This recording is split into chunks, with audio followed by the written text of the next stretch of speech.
Good morning. I'm here with Angela Foydel. And what day is today, Grandma? Today is Monday. And it's April the 7th, 2009, right? Right.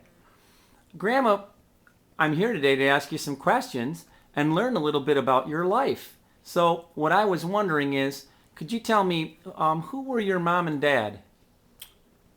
My father was Leander Van Pettingen, and my mother,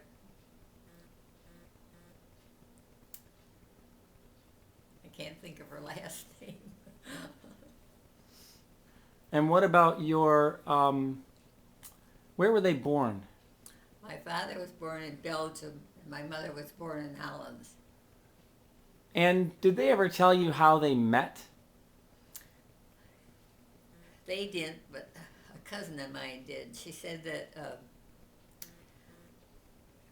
she went to visit her husband, and she asked Grandma and Grandpa to watch her two children.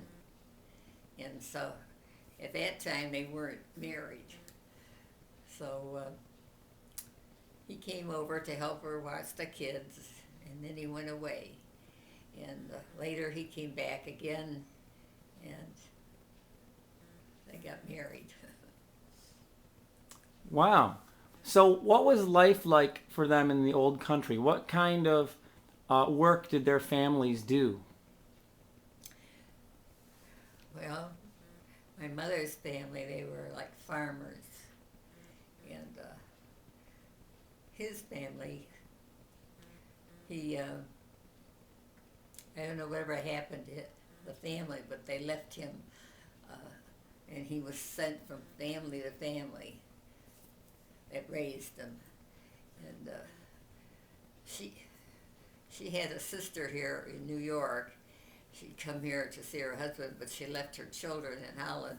And then she called my mother, and asked her to bring the children here. So she came on her way here with the two little kids. And my husband, my father, uh, he met her on the boat as they came across. And after he stayed here and got a job, then he married her. So, your mom and dad actually got married here in Detroit, is that right? Yes. When they both arrived here in Detroit, where did they first live? I'm not sure about that. Was it the east side of Detroit? It was near the city airport, so it would be the east side, yeah. Now, why did they originally come over in the very first place? Did you ever find that out? Why did they ever come over? Yes. Well, I told you, she brought the children over, her sister's children. And he was just a drifter. And he'd stop every so often in different parts of the country and try to get a job. And he finally settled down in Detroit. So, when they met, they got married in Detroit, is that right? Well, they didn't get married for a while, but that's where they got married, yeah. And what kind of work was your father doing when they got married? Building houses. And how did he get into that line of work? Well, like he was an orphan, and he went from family to family, and some of the people, they were builders, so as a kid, he watched them, and he found out about wood, because they'd bring him along sometimes, and he asked him to go get some wood out of the truck or something like that. Uh, by the time he was a young man, he was pretty well educated. As far as building houses Yeah. was concerned. I see. So, your mom and dad got married. Do you remember the year they got married or around the year? Well, it was about 90 some years ago. So, would it have been in the teens? Pardon? Would it have been in the teens? Would they have gotten married in the teens? Um,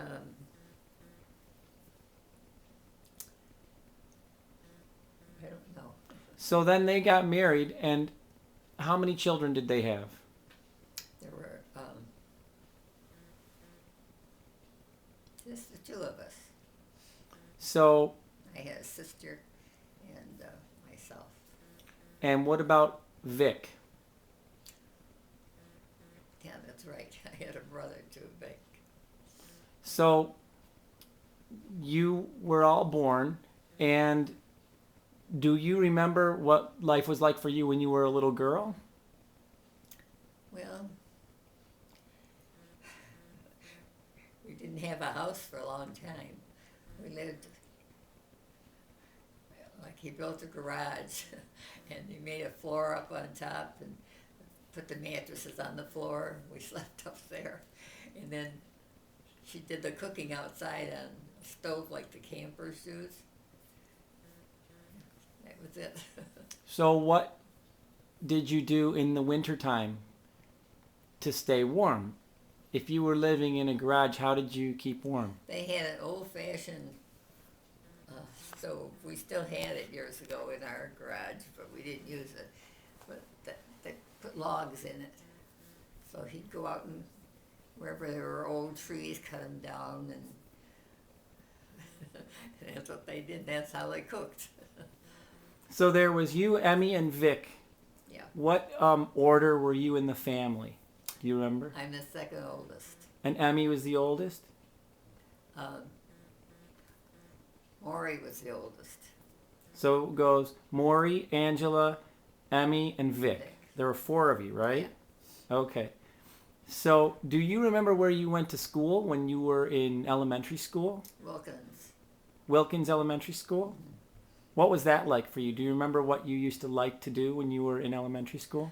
Well, the teacher came over to our house one time and she said, you have to speak English at home because we didn't speak English. We always spoke Belgium. And she said they're having a hard time teaching your kids because they don't speak English. So, and she said she had a class at the school and we should attend and learn how to speak English, so we did. Did your mother speak Belgian also? Well, if you live on the Holland border, you speak the same as the Belgians. So it was Flemish was the language, right? So your father spoke Flemish, Yeah, and your mother was from France, but she was from the part of France that touched Belgium. she was Dutch, really. But she lived on the border there, and she spoke the same language they did. The Belgians did. Okay, so I'm sorry. She was from Belgium, and your father was from Holland proper. No, just the opposite.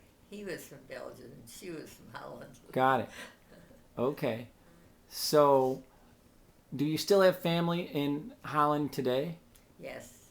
Do you remember what part? No. It's not far from Amsterdam. No. Can't think of the name. I have one cousin over there that still sends me a Christmas card. I see. So then, did your mom and dad stop speaking Dutch to you and start speaking English after the teacher came to your house, or what happened? She had to work. We couldn't go to school anymore. So did your mother and father then learn English at that time? Well, they both knew a little bit. Then they got better as time went on. So then you went through school, and where did you go to high school? Denby. Denby High School. Do you remember what subjects you really liked the best, or some things about high school that you really liked? Oh, I liked doing, being a secretary and doing bookkeeping. And I graduated with honors in bookkeeping. And I got a job at Park Davis and Company as a bookkeeper. Was that your first job, Yeah. working at Park Davis? And how did your mom and dad react to you getting a job and working outside the home? What did they think about that? They thought it was great because they took my money. Did they let you keep any of the money? No. So every time you got a paycheck, you had to turn it over to your mom or your dad, or how did that go? And what did they do with the money? Who knows? What were Maury? After a while, I cashed the paycheck, and because I got a raise, and I didn't tell her that, so I just gave her the amount that I used to get, and so then I got about $12 of my own from the raise.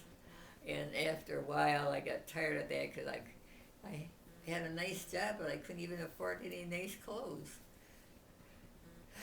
So I heard about the YMCA, or the YWCA, and they took in people that didn't have homes. And so I went there and talked to a lady, and I tried to explain to her what happened, and she said yes, I could stay there. And after I saved enough money, then I could find a little place to rent. So that's what I did. This was in the 1940s then, right? Or was it wartime? I guess so. Because you graduated from high school, do you remember the year? Would it have been 1939 maybe? 1940 when you graduated from high school? Yeah. And did you tell your mom and dad, Mom and Dad, I'm moving out, I'm leaving home? How did you do that? How'd you leave? I just left. You didn't even ask, you just left? No, because they weren't the kind of people that would ever listen to you. They were kind of rough. Well, When you say they were kind of rough, what do you mean? well, like, even when I was a kid and babysat, they took my money. I had a hard time ever trying to get some nice clothes for school or anything. And they wanted to send me to Catholic school, and you had to wear a uniform. And she wouldn't buy me one. And the nun kept yelling at me all the time, you're supposed to come in your uniform. So they went to talk to my mother, and I told them my mother wouldn't buy it for me. So they went to talk to my mother, and she took me out to Catholic school and sent me to a public school Was this when you were in elementary school or high school? in grade school. Grade school. Do you remember, were you in first grade or second grade, or do you remember? I think I was in the second grade. So did Maury and Vicky and Emmy go to public school or Catholic school? Public school. So everybody went to public school. For grade school and high school both? Yep. So when you decided to move out and live at the YWCA, where was Maury living? Well, he joined the service, and they gave him, he was always all over. What about Emmy? Well, she got married too when she was real young. And she had 2 kids, and then she died with cancer. She was still in her teens. She died when she wasn't she in her early 40s when she died? No, she was in her late 20s. And so what about Vic?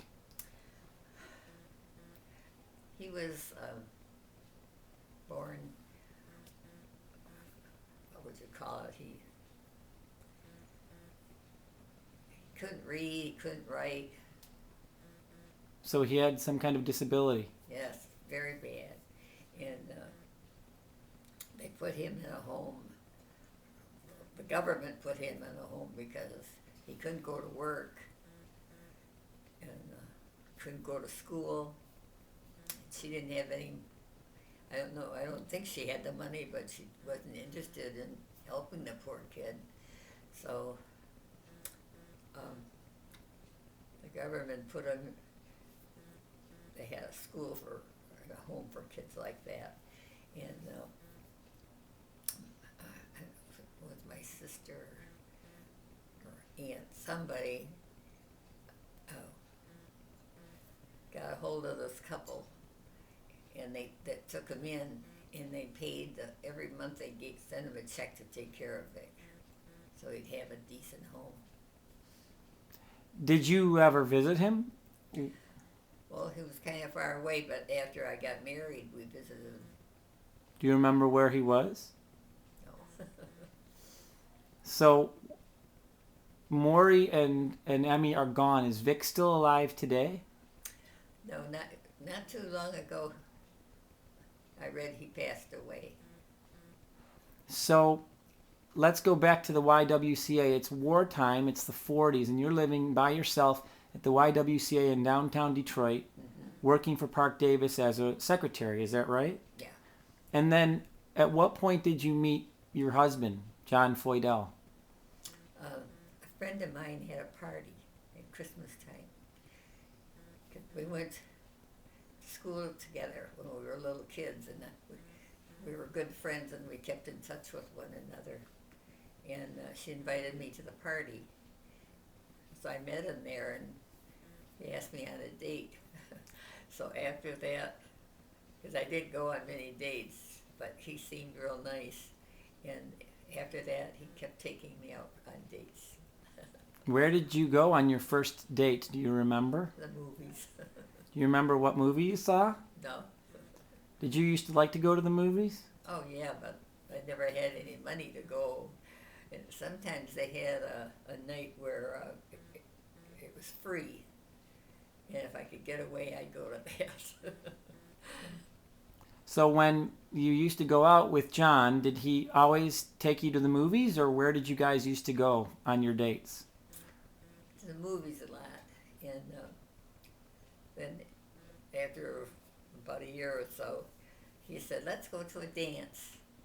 And I said, I don't even know how to dance. He said, oh, it's easy. So we went to the dance, and he showed me how to just take a few steps, And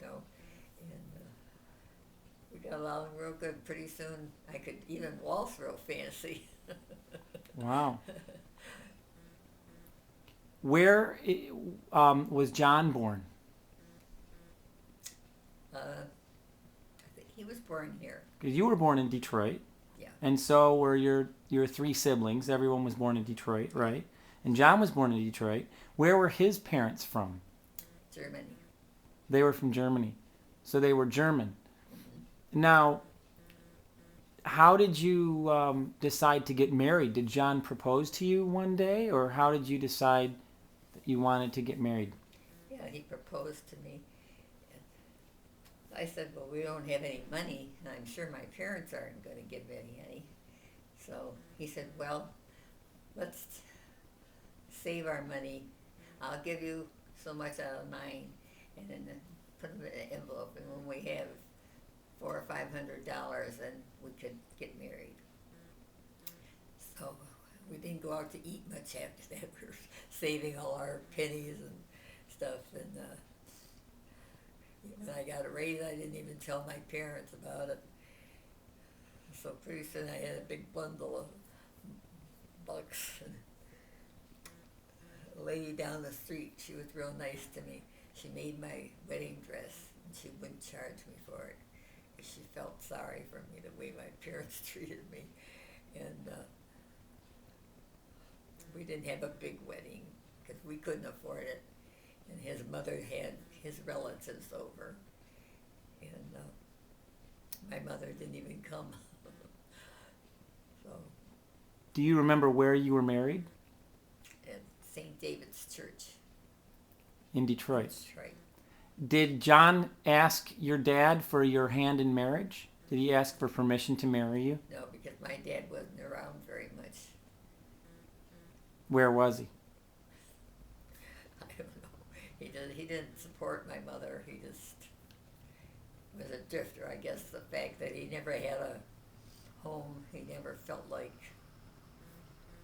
I don't know, but we never got to know him very good. Your mom and dad eventually bought a house. So he built her a house. They built a house, and they eventually lived in their house. Do you remember that house? We lived in the garage. He built a roof across and put the beds up on there. Well, they just put mattresses on the floor. And then downstairs we had a little stove that heated us and chairs to sit on.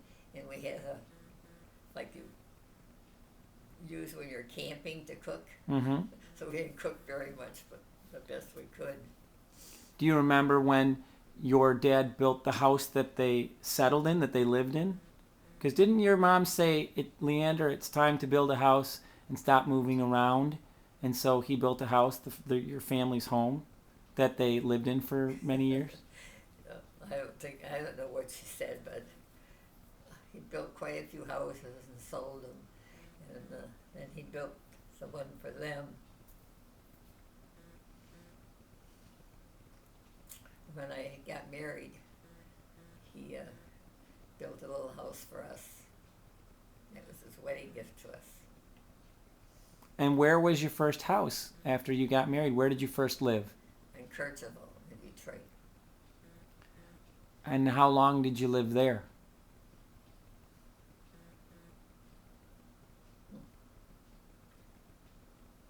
I don't remember. Or do you remember how long it was before Karen came along, your first baby? Yeah, we were married a little over 2 years, and we still live there. And like I said, he built a room, built a ladder. We stayed there quite a few years, and the girls, because we had more girls than boys, and they had to sleep upstairs, and he made bunk beds downstairs for 2 boys. He was real good at building stuff and fixing things. Who was? My husband. Where did he learn how to build and make so many wonderful things? I don't know.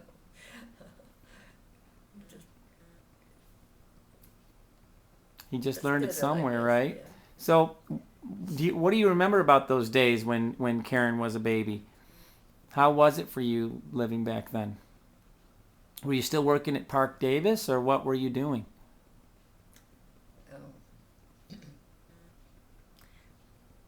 Well, yeah, I still worked there until Pat was born. It wasn't even about a year and a half after Karen, but they were twins. And the one little girl, she had typhoid meningitis. They don't even have that in this country. But she got it in the hospital, and she lived a horrible life of a couple months.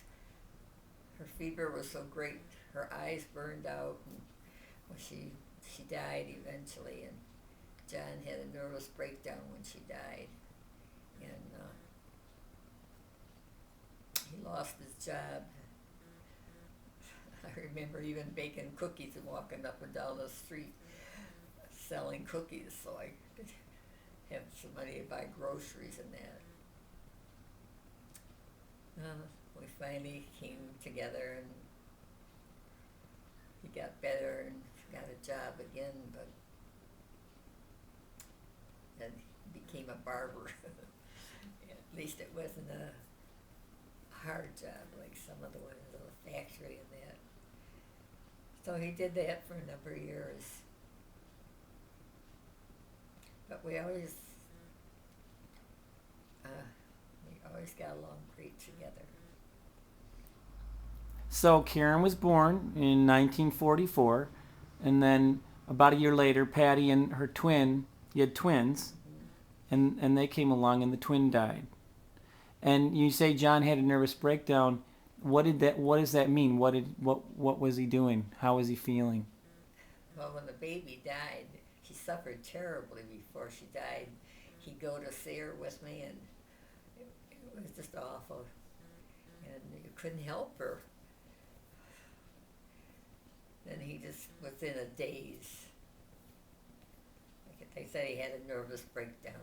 So the job he had, he lost that. Where was he working? He was working, somebody got him a job in a factory. And that type of work he couldn't do because he wasn't himself yet. So when he finally felt better,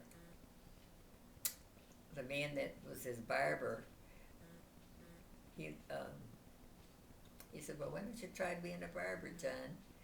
So he helped him. And then he went to barber college and got his degree and became a barber. Before that, wasn't he a firefighter? Wasn't he working for the fire department? That's what he got, yeah.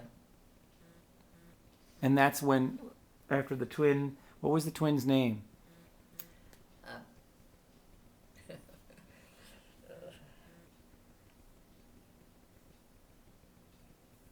That's terrible. I can't even remember.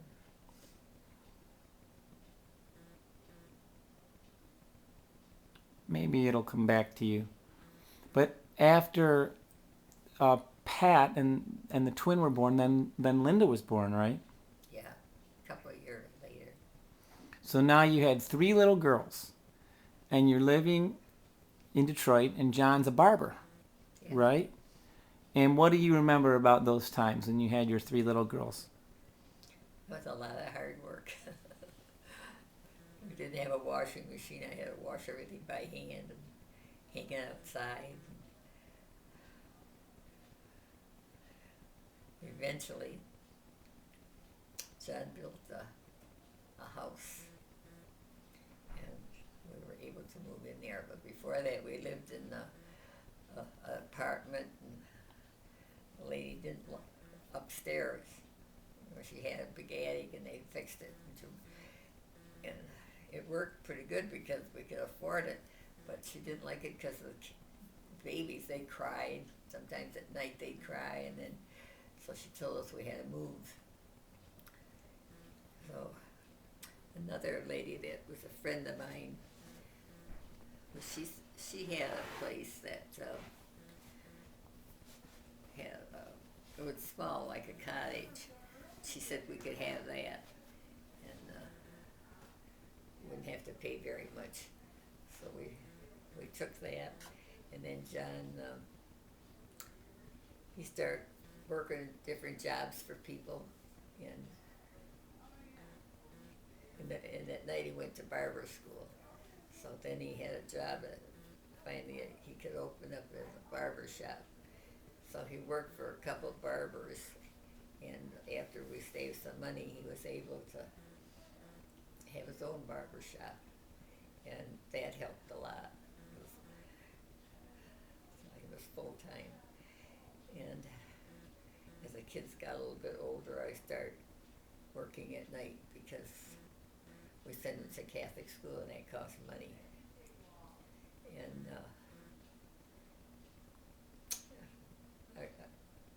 I got a job at Park Davis, and I guess I got pretty good because I got to be the head bookkeeper, and that's a pretty big facility there. So I took most of that money and stacked it away for when the kids, because we sent them to Catholic school, and that cost a lot of money. So I stayed until I was about 51 or 2, and I had enough money to help them go to college.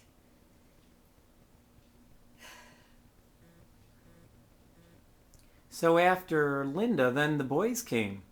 Then you had Michael, and First Jim. Aaron, Pat, Linda, Michael, then Georgianne, Mm-hmm. and then Jim, Tom, and Lisa. So you had 9 children, but one died. You had 4 girls. 5 girls and 3 boys. 4 girls, then 3 boys, then 1 girl. So it's 5 girls and 3 boys. So what do you remember about raising your kids? It wasn't easy. I even went to school at night and took up sewing. And I used to make their clothes. And the boys, I think it was Jim, said, "How come you never make us anything?" And so I took up a course on tailoring at night.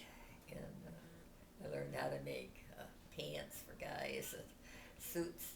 I made my husband a suit because he didn't have any, neither one of us had much clothes because we never had any money. So I buy the material when it was on sale, and I had a stack in my bedroom. And so when Karen graduated, she wanted to know how I was going to buy her a dress because she worked at night too sometimes. So I got the material out, and she picked the one she liked, and I made her a dress for graduation. And she was really happy. And then saying, "You're always making stuff for the girls." So I got out a piece of material and I measured them and I made him a pair of pants and they fit real nice. He said, "Oh boy, that's really great, Ma. You could make some more." So I ended up, I made my husband a suit, made the boys for their, they still, the younger boys had to make their communion, so I made them suits. And I made their wedding dresses. So you had 4 girls. You had Karen, Patty, Linda, Georgie. Did you... Lisa. And then Lisa came after the 3 boys. But was there a time when you thought you were only going to have girls? Or did John ever wonder if he was going to have any boys? Or did you ever think about that at all? No. Didn't bother you one bit? No. You were happy with your 4 girls? Oh yeah, they were good kids. And the boys were good too when they came. So you used to be a scout leader as well, weren't you? Yeah. With the Girl Scouts and also with the Boy Scouts? Well, with the Boy Scouts, I was a Cub. Cub Scouts. Yeah. And how did you decide to be a leader with the Scouts? How did that work out? Well, I did that for the girls, and we had a lot of fun doing that. And the boys said, "We'd like to be in the Scouts too, and they can't get a leader." I told them, "You'd do it." So here I am. I wasn't the leader. I was just an assistant, but it ended up I did all the work. The other guy was.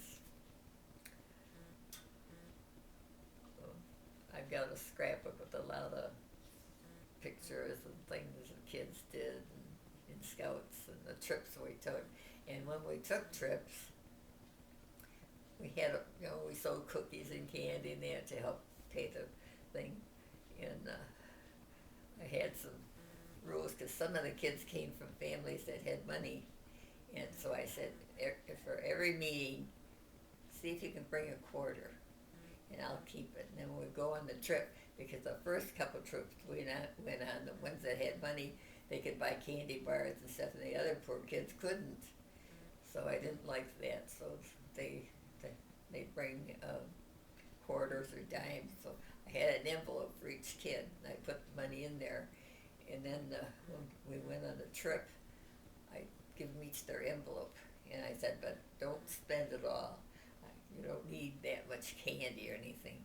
I said, "Save it, and we'll maybe find some things you'd like to do." So that went along. They all agreed to that. And we had some nice trips. What school did the kids attend? Pardon? What school did your kids go to? They went to St. Angela's, but then they didn't have a high school yet, so they went to Denby. And I think the 2 boys went to De La Salle then. They finally had that. That was, the last few boys were quite a bit younger. So. And all the while, John was cutting hair at the barber shop, right? Well, there for a while at night he was working in a factory. Just like me, making extra money. And I had a book, kept the money in a box, and I had a book for every paycheck, how I spent my money. So we saved quite a bit.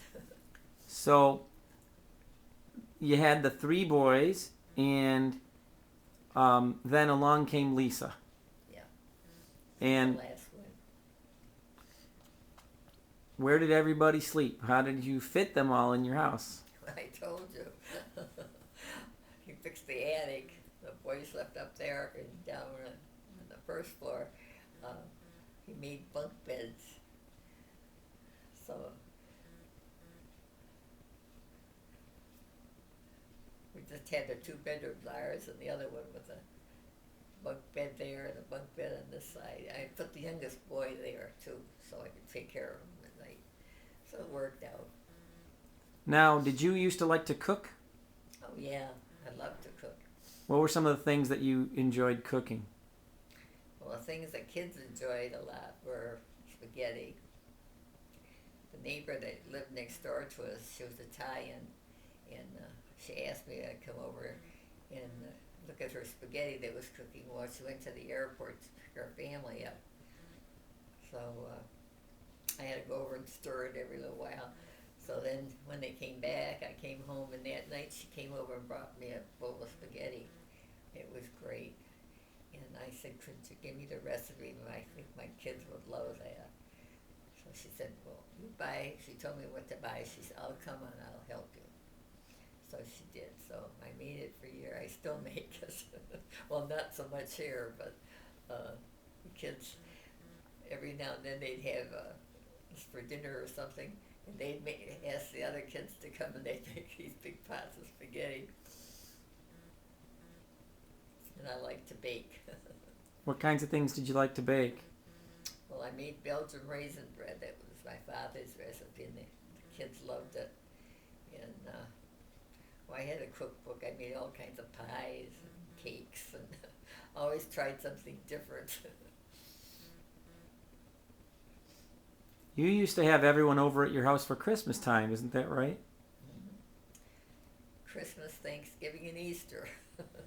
Until one year, Mary Beth said, Mom, you made that, you've done that long enough. It's time one of us took over.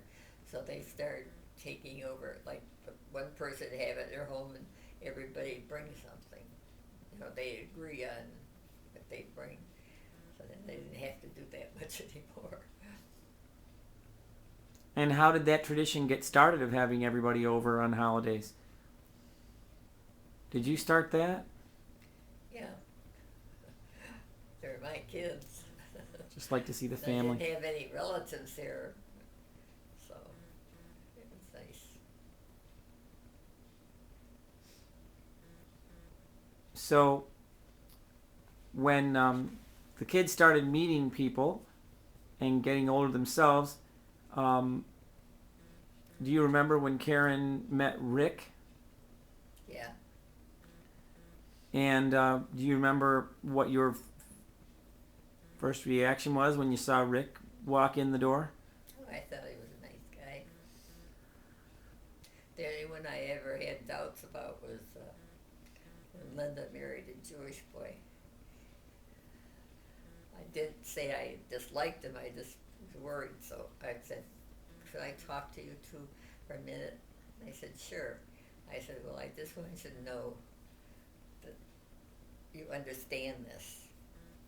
I said, I know you're Jewish, and we're Catholic, but I said, did you two ever discuss if you're going to get married? They said they wanted to get married. When you get married and you have children, what you're going to do?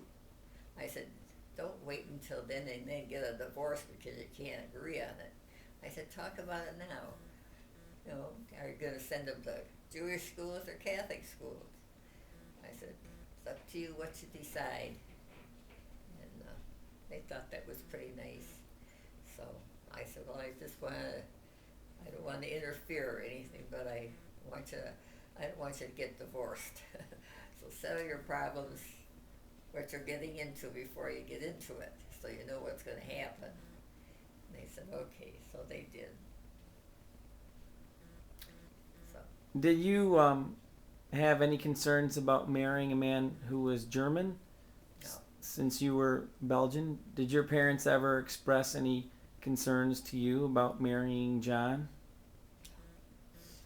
Did they eventually come to like John and get along with him? My father was the one that talked very much. He committed suicide in our backyard. He shot himself. And I don't know, that's probably why my mother was the way she was, because she didn't have any family here, and she never had anybody to listen to her worries or anything, you know. She never said anything. You know why your father committed suicide? They were just unhappy. I don't know. Wasn't he sick? Didn't he have an illness? Because he didn't kill himself until he was in his mid-60s. Wasn't he 65 or 66 when he died? Around that. So he wasn't physically well when he. He was always like, he didn't act any different than he always did. He rarely talked to anybody. Uh, Once in a while, he'd congratulate me on my cooking. He said that was really good. I would be really surprised. Did you ever ask your mother later in life, Mom, why did you take my money when I was working at Park Davis? Or did you ever reconcile with her, or did you ever feel like before she died your relationship got better or changed in any way? Well, I never asked her those questions, but after my father committed suicide, on Sundays I'd make a big meal and I always took it over to her or asked her would she like to come and have it with us, but she never wanted to come. So I always took it over to her, and if I baked raisin bread, which my dad had made, I always made her a loaf. Try to be good to her. And if she had to go to the doctor or anything, I'd take her.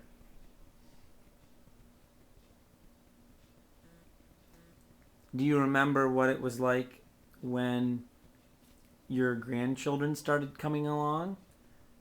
Because now that you had these 8 kids, everybody grew up and went to college and got married and had children of their own. Yep. And the first grandchild was Mary Beth, was Karen and Rick's Yep. daughter. And do you remember what it was like to be a grandma? Yeah, felt great. And I know that you continued to have Christmas at your house, and as the family got bigger and spread out across the country, you still always had meals at Christmas, special dinners. Did your relationship with the children or with John change at all as you got older and wiser? No, John and I were always close. And I was close to the kids, as close as they'd let me. And I loved my grandkids. Because they always, at Christmas I always made,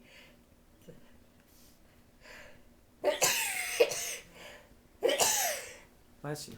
pardon me, I always made raisin bread. And instead of making bread, I'd make little rolls and have a little pan of them. And Christmas Eve, somebody always had everybody over too, and the kids would say, "Did she bring him? Did she bring any buns?" I gave each one a package. I had to bake twice to make enough for all those kids, but they loved them. You used to also make a lot of needlework. You did a lot of crafts and a lot of sewing and a lot of Christmas ornaments. I remember little alligators were, with Hershey's Kisses inside. How did you learn to sew like that, and how did you get interested in those kinds of craft projects? Well, at nighttime, some of the places had classes at night, and I liked to sew. And so if I saw something I liked, well, then if I made one, I had to make one for everybody. But they all seemed to like them. Did you have a sewing machine? Because you said earlier you used to make clothes for your kids. Did you used to have a sewing machine? Yeah, I had a sewing machine. So you didn't have to do it all by hand. No, John got me a sewing machine. So in the mid-'70s, you moved from your house on East Lawn in Detroit to your house on Carl in Roseville. Yeah. How did you guys decide to move? Do you remember why you moved?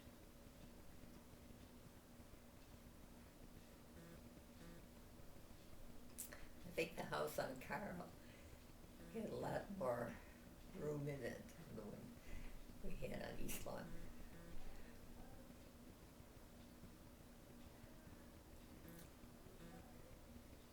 And by then, of course, you had I think a couple of the boys were still living with you, and Lisa was still living with you, but the older kids had moved out by then.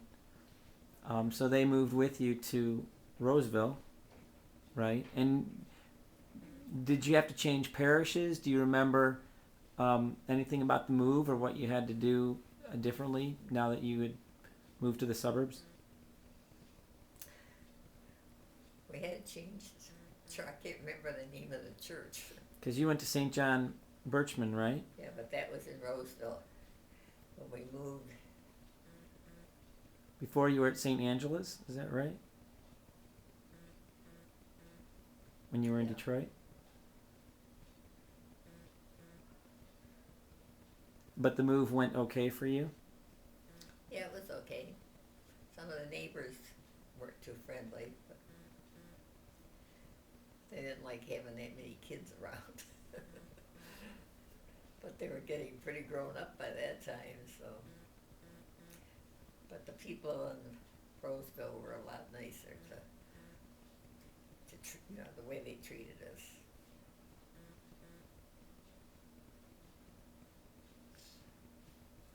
So then, when you were in Roseville, John eventually retired, and you retired from Park Davis, right? Yeah. John had to retire. He, his health just got really bad. So I took care of him. And eventually everybody left home, and people were married and had their families, and then it was just you and John. How was it for you, after having all those kids in the house for so long, to be living just the two of you, you and John, at home alone? It was good because by that time he was retired, and so we could do things together all the time. Where before that, a lot of times he'd be too tired, he wouldn't want to go anyplace. But we joined a group that walked every week, and another group that played cards, and we just enjoyed life together. You joined a marriage encounter group also, didn't you? Yeah. And you used to meet once a month, is that right, with your Yeah. marriage encounter group? And what kinds of things would you guys talk about or do at your meetings? Well, everybody took turns having it at their home, and it was up to them. They had to ask the question, and then everybody talked about how that question affected them. What kinds of questions were they? Some asked about marriage, some asked about how to get along with their relatives, their husband's family or their wife's family, or how to, if they had problems managing their money, they'd ask a question. And everybody just said what they thought was they did. In fact, two of the couples from Marriage Encounter brought those flowers over the other day. Oh, really? Some pretty yellow daffodils. Well, that was nice. Was that the Kolars who brought those over? No, they used to come all the time, but they didn't come that time. So Williams and I think of their name. German name. Did you guys ever talk about politics? Politics? Did you ever talk about politics at Marriage Encounter? No. Do you remember how you and John used to vote? Well, we each voted our own way.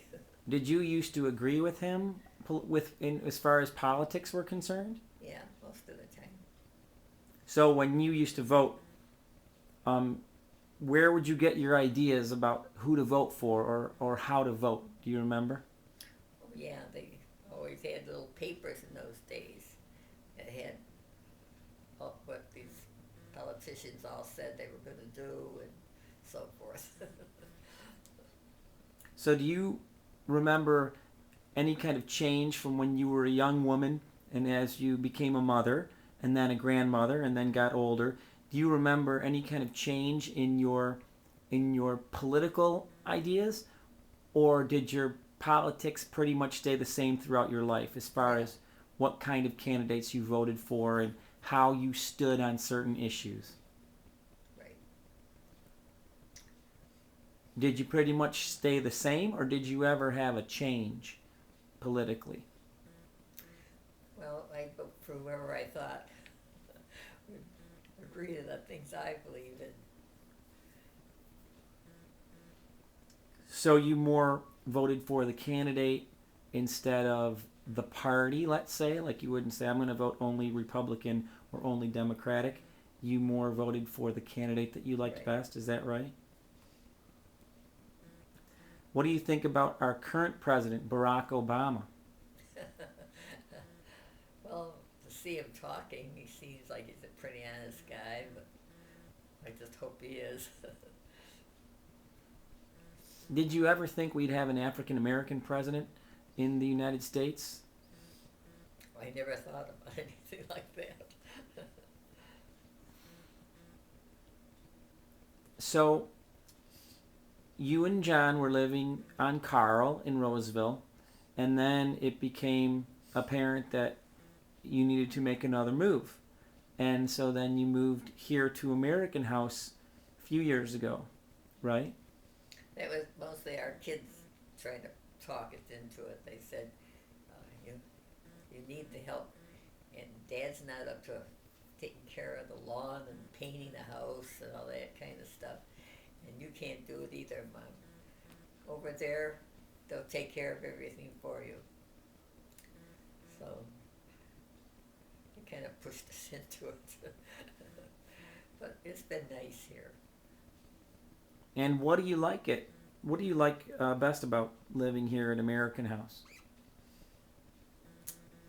Well, the people that run it are very nice, and they go out of their way to make sure you're okay. And when you're not feeling good, they come to your room and find out what's wrong and what they can do. So you know that if you need a doctor or something, you can't make the call, they'll make it for you. So it's nice. Do you have to cook when you're here or wash your clothes? So they do your laundry and they cook. If you want to, you can do your own cooking because you have a little kitchen. But when you sign up, they don't do the ironing, but they do your laundry. And they clean up the place. It's really nice. What kind of food do they have for you here? It's like a restaurant. Every morning, when you go down to breakfast, you get this long slip of paper, and it tells you what they have for lunch and dinner. For breakfast, you help yourself. For lunch and dinner, and then they have little squares, and you check the ones you want. So really, you never get anything you don't like. Most of their cooking is pretty good. So you're happy with the food here? Pardon? You're happy with the food here? Yeah. So recently, John passed away.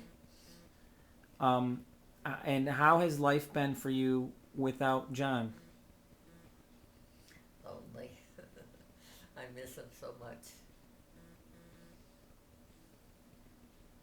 You had been married 63 years, isn't that right? And what do you do now that he's gone? What fills your day? What do you do to stay busy? Well, they have little things like card parties one night a week, and three couples used to ask John to help to join them and play pinochle one night a week. And on Wednesdays they have what you call brown bag bingo, and I go to that.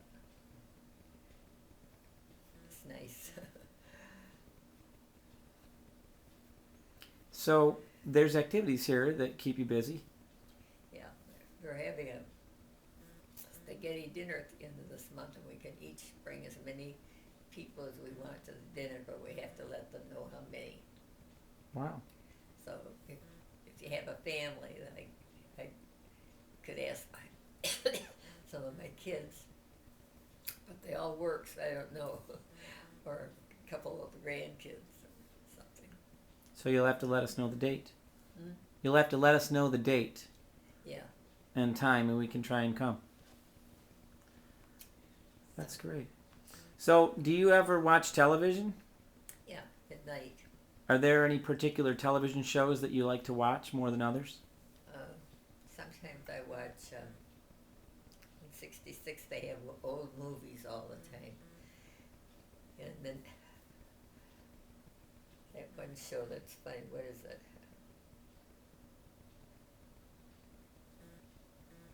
Well, the funniest videos, America's Funniest Videos? I like to watch that. Is there a particular actor or actress that you've always liked?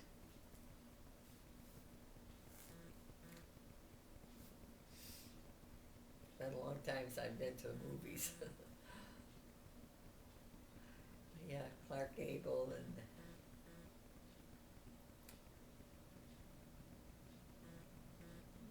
guy that played the cowboy. I'm trying to think of his name. John Wayne? Yeah, he was good at that. Do you remember what kind of music that you and John used to enjoy listening to?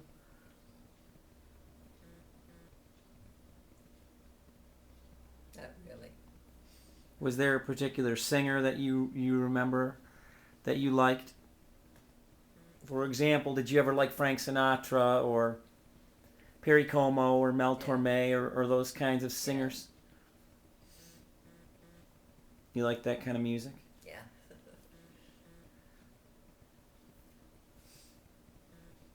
So, you've had quite a life. How old are you now? I'll be 90 in August. In August, how about that? That's very exciting. Yeah. Do you have any words of wisdom to impart to your children and grandchildren and great-grandchildren of how to live?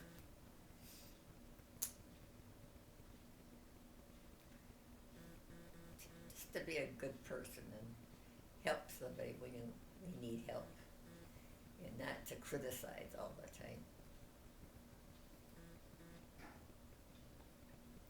So, is there anything else that you would like to say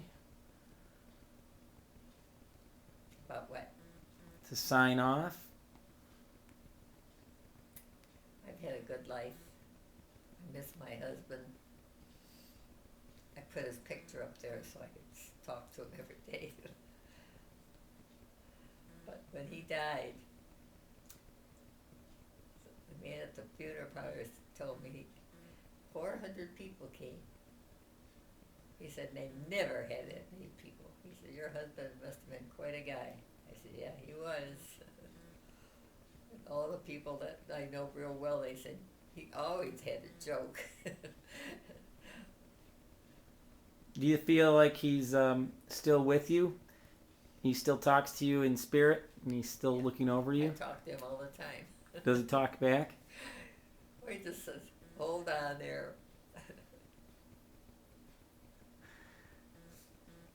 Well, Grandma, thank you very much for your time and for telling us all of your stories and sharing your knowledge and wisdom with everybody. And I appreciate the chance to talk to you. Thank you very much.